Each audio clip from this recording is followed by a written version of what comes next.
ആ ഒരു വ്യക്തി വരുന്നു. അതല്ലെങ്കിൽ പുതുതായി നിങ്ങളൊരാളെ പരിചയപ്പെട്ടിട്ടുണ്ട് അല്ലേ? അപ്പോൾ അയാൾ എങ്ങനെയുള്ള ആളാണെന്ന് നിങ്ങൾക്കറിയാൻ താല്പര്യമുണ്ട്. അപ്പോൾ നമ്മളിവിടെ നോക്കുമ്പോൾ യൂണിവേഴ്സ് എന്ത് മെസ്സേജാണ് തന്നിരിക്കുന്നതെന്ന് നോക്കാം. അതിനു മുമ്പ് ഇതിൽ പോസിറ്റീവ്സും നെഗറ്റീവ്സും വരാം. നിങ്ങൾ പോസിറ്റീവ്സ് മാത്രം എടുക്കുക. അതുപോലെ എല്ലാവർക്കും ഈ ഒരു റീഡിംഗ് റെസനേറ്റ് ആവണം എന്നില്ല കേട്ടോ. അപ്പോൾ നമുക്ക് നോക്കാം. ഹെയറോഫെറ്റ് എന്ന കാർഡാണ് നമുക്ക് ആദ്യം വന്നിരിക്കുന്നത്. അപ്പോൾ ഈ ഒരു വ്യക്തി സീരിയസ് ആയിട്ടുള്ള ഒരു ഇൻറ്റൻഷൻ ഉള്ള ആളായിട്ടാണ് നമുക്ക് മനസ്സിലാവുന്നത്.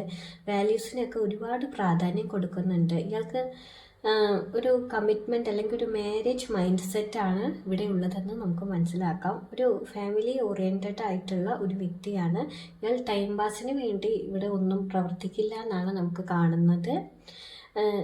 ഇത് ഒരു സ്റ്റെബിലിറ്റി ജീവിതത്തിലേക്ക് ഈ ഒരു വ്യക്തി കൊണ്ടുവരുന്നത് തന്നെ നിങ്ങൾക്ക് മനസ്സിലാക്കാം കേട്ടോ, ഈ ഒരു കാർഡ് വരുമ്പോൾ.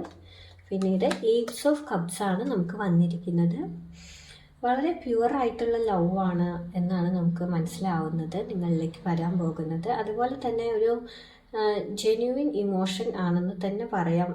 ഒരു ഹൃദയത്തിൽ നിന്നും വരുന്ന ഒരു ഫീലിങ്സ് ആണുള്ളത്. ഈ ഇമോഷൻസ് എല്ലാം തന്നെ ഫ്രഷ് ആയിട്ടുള്ളൊരു സ്റ്റാർട്ടായിട്ടാണ് നമുക്കിവിടെ കാണാനുള്ളത്. നിങ്ങളുടെ പഴയ വേദനകളെല്ലാം തന്നെ സോഫ്റ്റൻ ചെയ്യുന്ന ഒരു എനർജി ആയിട്ടാണ് ഈ വ്യക്തിയിൽ നമുക്ക് കാണാനുള്ളത് കേട്ടോ. പിന്നീട് 10 ഓഫ് കപ്സ് ആണ് വന്നത്.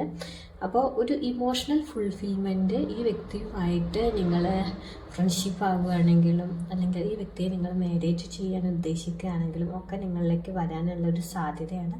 ഒരു ഇമോഷണൽ ഫുൾഫിൽമെൻറ്റും ഹാപ്പിനെസ്സും ഒരു ഫാമിലി ലൈഫും ഒക്കെ വരാനുള്ള സാധ്യത ഇവിടെ കാണാനുണ്ട്. ഒരു ലോങ് ടേമിലേക്കുള്ള ഒരു ഹാപ്പിനെസ് തന്നെ നമുക്ക് ഈ ഒരു കാർഡ് വരുമ്പോൾ മനസ്സിലാക്കാം കേട്ടോ. ഒരു ഹാപ്പി എൻഡിങ് കാർഡാണെന്ന് തന്നെ പറയാം. വളരെ നല്ലൊരു മെസ്സേജാണ് ഇന്ന് യൂണിവേഴ്സ് നമുക്ക് തന്നിരിക്കുന്നത്. എല്ലാവർക്കും റെസനേറ്റ് ആവട്ടെ എന്ന് വിചാരിക്കുന്നു. മറ്റൊരു റീഡിങ്ങുമായിട്ട് കാണാം.